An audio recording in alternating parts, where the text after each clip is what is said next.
Hi, everyone. My name is Nicole, and welcome to the podcast. We'll be sharing wisdom and encouragement from my mom, a woman who has created a 36-year marriage full of joy and love, and raised 3 children to adulthood that love her and love each other. We'll be talking about how to be a great mom, how to be a great wife, and how to love your life in the process.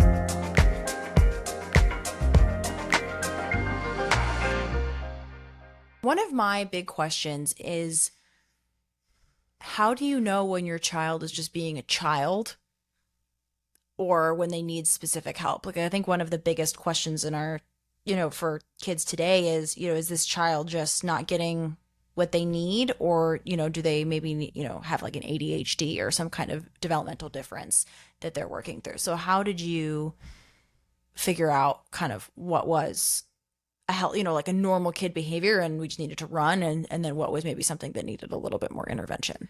Well, you know your child. If you're spending time with your child and loving them the way you hope to, and I wanted to, I knew you better than anybody because I spent the most time with you. And I knew when you were sick. I knew what kind of sick you were. I knew if you needed help in a certain area because I was there and I saw it. I always felt that if I needed more help, I would research and find the best person, ask around, but I trusted my instincts, especially as it went on, and I got better and better at it. And it's important to know that you are your child's advocate, that you have to stick up for them. You have to make sure what they need, their needs are getting met. And, I took, to experts if experts were needed. And it's just, you just trust yourself. You trust yourself. You do some research. Now you have a whole lot of research you can do online, which I did not have. And you just, if a doctor says one thing and it's wrong, go find another doctor because you know what's wrong and you know your child. And that is just important, to trust yourself and to know your child. Yeah, I think that's a big thing. I mean, doctors are wonderful. I think they definitely have a place, but I think you're 100% right. You know your child. And I think that idea of trying different things, because maybe they just need something else. Maybe their forte is not sitting at a desk all day long. Maybe their forte is, I don't know, fixing a car or, singing. Like, every kid has a different kind of intelligence. And I think we kind of force kids into a box, and that causes a lot of behavioral problems, because of course it does, because that's not who, that's not what kids are supposed to do. That's not who they are. And so I think that idea of you understanding your child, understanding what they need, and then making sure that you're advocating for them to get that. And then if you are hearing something from a professional that's different, listen, but it's potentially they just don't know as well as you do. Well, they're spending 10 minutes with you. You know your child. So it's important, but it's also important to be honest and truthful that maybe your child does need some help, extra help. But your child, every child is smart. Every child can learn. You just have to spend the time making sure that they get that learning and teaching and exposure to smartness. Well, that's something I appreciate what you did for me, because for me, some things came very easily to me, like reading. And then some things were very hard, like math was not my strong suit. And I had to do get a lot of extra help to be great at math. And, I really appreciated that. So I think, I like that. You know your kid, you kind of know what they need, and then advocating to make sure that they get what they need to be successful, depending on what that looks like for them and in different scenarios. I think it has to do, number one, with the activity level. If somebody's bouncing off the walls, you've got to give them the chance to go out and play and run and set the timer and make them run around, do 50 push-ups, 500 sit-ups, whatever. You've got to get the wiggles out. Yeah, absolutely.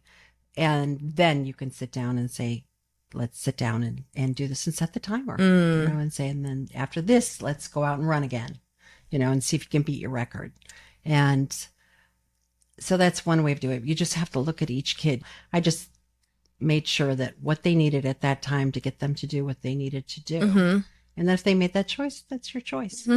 Suffer the consequences. Right. But I think that modulating, since kids don't have the capacity to understand their own willpower at the time, but teaching, sometimes you do need to run, or sometimes you may need a different location, or there's a distraction or something, but kind of helping that kid process through what they're feeling so that they can do the tasks that they need to do while still getting to do that task, I think is really wise. Because I see a lot of people try to force instead of saying, okay, well, clearly you're distracted. Like, why don't we go do something quickly and then come back and focus for this time or something like that. Yeah. And not every kid is going to want to sit there all day long and learn in school. No. And you have to realize that your kid is not like that. Your kid's going to be smart. It's just you have to teach them a different way. I did my best to reach each child at their level with what they needed.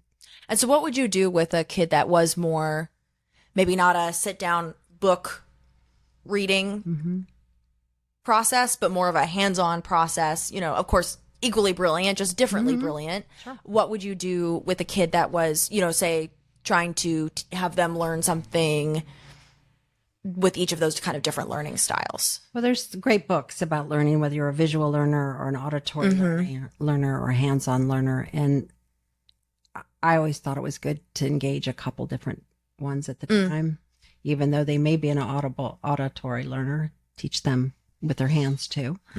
And I just took each child where they were and what I wanted them to learn, and I kind of dissected it and tried to mind over them, try to be the adult to get them to do what they needed to do.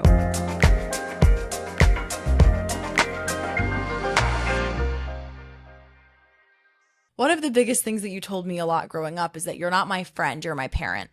And that might change when we're adults. Well, you said it would, but I think you're still very much my parent and my friend. But what does that mean to you? And then how do you set those boundaries? Well, what that meant to me is I am not your friend. I'll be your friend. I always said I'll be your friend when you graduate college and don't take any more of our money. Then I was going to be your friend. Until then, I was your parent. And what that meant to me is that I'm going to do what you need, not what you want. I'm going to make sure you're taken care of. But you also have responsibilities towards me and towards the family also, and towards yourself. And I pointed those out. I gave you the tools and helped you learn the tools so you could be successful in your own right and happy with yourself. And then you get the joy, like I have now, of being your friend and still your mom. Very much.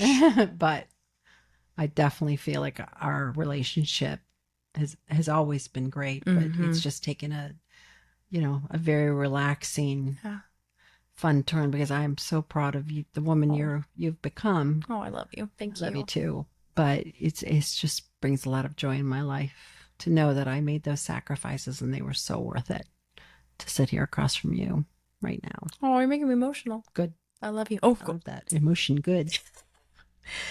No, I love that. But I do think it's really true because, and you'll see it a lot, people want their kids to like them. And there's nothing wrong with that. Like, yes, you do. But unfortunately, in order for me to just always like you, that would mean that you wouldn't need to be, you wouldn't be able to be completely honest with me. And that's what I needed. I think there's this difference between like and love, and this idea that if you were to truly love me, love does not look like just blank checking my behavior or letting me do whatever I want. Love looks like looking out for what's best for me. And so, if I'm being bad, or if I have a dream that's, maybe a better, a good dream, but maybe not what's best for me at the time, it's better to be honest. I think one of my most serious memories from you, well, not serious, but one of my most powerful memories from you is, we were driving in the car and I was probably 7 or something, and I was singing a song and I was like, oh, Mom, do I have a great voice? And you were, instead of, you could have lied to me and said, of course, honey, you're the most amazing American Idol winner in the whole wide world. You were honest and you said, I think you could use some lessons. And then you followed up and you got me those lessons. And then I had a great voice, and I went on to be in a band, and I went on to sing in choir, and I love it. And it was so wonderful. But this idea of love in that moment was not blank checking what I wanted to be true. It was telling me what I needed to know, and then giving me the tools and access to achieve what I wanted to achieve.